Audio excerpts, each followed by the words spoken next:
Akkam jirtan kabajamtootaa fi hordoftoota miidiyaa madda nageenyaa dabareen kan oduu ijoo saatanaa isinitti himuun kan sinfaana turuun ejersoo wallooti. Ijoo keenya jalqabaatiin waraanni faashistii Abiyyi Ahmad guyyaa dheengaddaa jechuun sadaasa 26 bara 2020 akka walloo aanaa baatee dirooniin rukute. Lola guyyaa dheengaddaa naannoo Affaar iddoo Kaatagitaa jedhamu irratti deemaa ooleen waraanni Abiyyi Ahmad ilmaan Oromoo walloo fi saawwan dabalate kan fixee kaan madeessuu miidiyaa madda nageenyaa kun odeeffatee jira.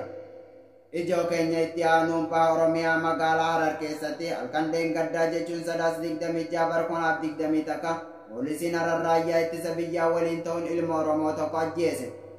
Namichi ajjeefame kun maqaan isaa Mahammad Najjaash kan jedhamu yoo ta'u halkan mana isaa dhaquun balbala itti cabsanii rasaasaa itti roobsuun akka ajjeesan namni itti dhiyaatu tokko madda nageenyaatti hime.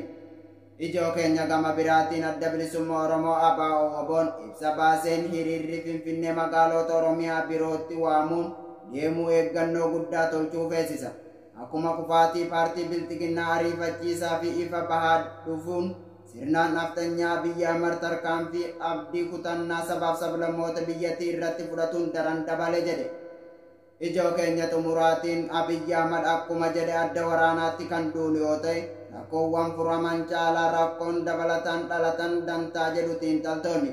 Ajajaa waliigala Itoophiyaa fi muummichi ministeera Itoophiyaa Abiyyi Ahmad qaamaan adda waraanaatti argame waraana hooggana jechuun imaluu isaa hordofee yaaddoo fi yaaddoonni garaagaraa xiinxaltootaa fi dhaabbilee dhimma walitti bu'iinsa qoratanii kan kennamaa jira.